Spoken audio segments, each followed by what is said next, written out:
Why deep it up when you can dive right in?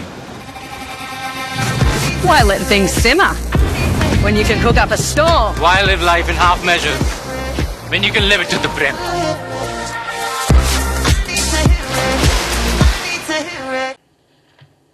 రైతులకు రుణమాఫీ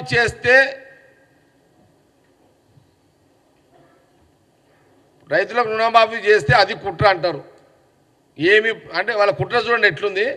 రైతులకు రుణమాఫీ చేస్తే చేయలేదు అంటారు. ఆర్టీసీ బస్సులో ఉచిత ప్రయాణం చేస్తుంటే చేయలేదు అంటారు. కరెంటు మీద తాగు నీళ్ళ మీద 500 బోనస్ ఇస్తే ఏది చేయలేదని అంటారు వాళ్ళు. అంటే మీ బతుకంతా బీఆర్ఎస్ నాయకుల బతుకంతా కుట్రలేనా? అధికారం ఉన్నప్పుడు కుట్రలు, అధికారం పోయినాక కూడా మీరు కుట్రలే.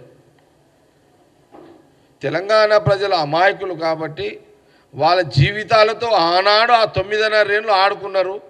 మా కాంగ్రెస్ గవర్నమెంట్ తెలంగాణ ప్రజలు ఇస్తే ఇప్పుడు ఆడుకునే ప్రయత్నం కూడా చేస్తున్నారు. అంటే హైదరాబాదు తెలంగాణ అభివృద్ధి చెందొద్దు అని అది కాంగ్రెస్ గవర్నమెంట్లో జరగొద్దు అని కుట్ర చేస్తున్నారు కేటీఆర్ గారు అండ్ హరీష్ రావు వారి ఫ్యామిలీ అని కాంగ్రెస్ పార్టీ చాలా స్పష్టంగా తెలియజేస్తుంది.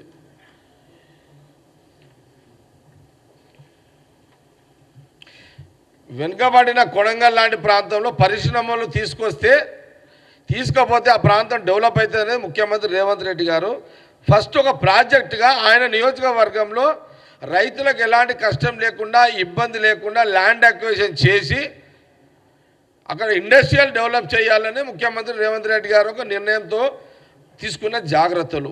దాన్ని ఎట్లా ఫెయిల్ చేయాలనే ప్రక్రియలో భాగమే కలెక్టర్ దగ్గరికి పోవడము, ఆయనని కొంత మాయ చేసి తీసుకొచ్చి అక్కడున్న ఆల్రెడీ ప్రిపేర్ చేసి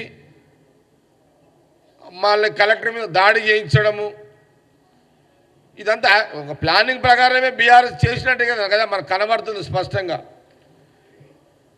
ముఖ్యమంత్రి రేవంత్ రెడ్డి గారు అక్కడికి పోలీసులను పంపించి కట్టుదిట్టం చేసి రైతులు బయటికి రాకుండా ఏమైనా ప్రయత్నం చేయలేడు కదా. అట్లా ఎందుకు ఇంత దారుణంగా, ఇంత నీచంగా మీరు ఈ రకంగా చేయడం? దాంట్లో ఉద్దేశం ఏంటి? కాంగ్రెస్ గవర్నమెంట్ సక్సెస్ కావద్దు, కాంగ్రెస్ గవర్నమెంట్ ఫెయిల్ కావాలి అనే యొక్క ఆలోచనతో బీఆర్ఎస్ నాయకులు కేటీఆర్ హరీష్ రావు చేస్తున్నట్టుగానే మనకి చాలా స్పష్టంగా కనబడుతున్నది.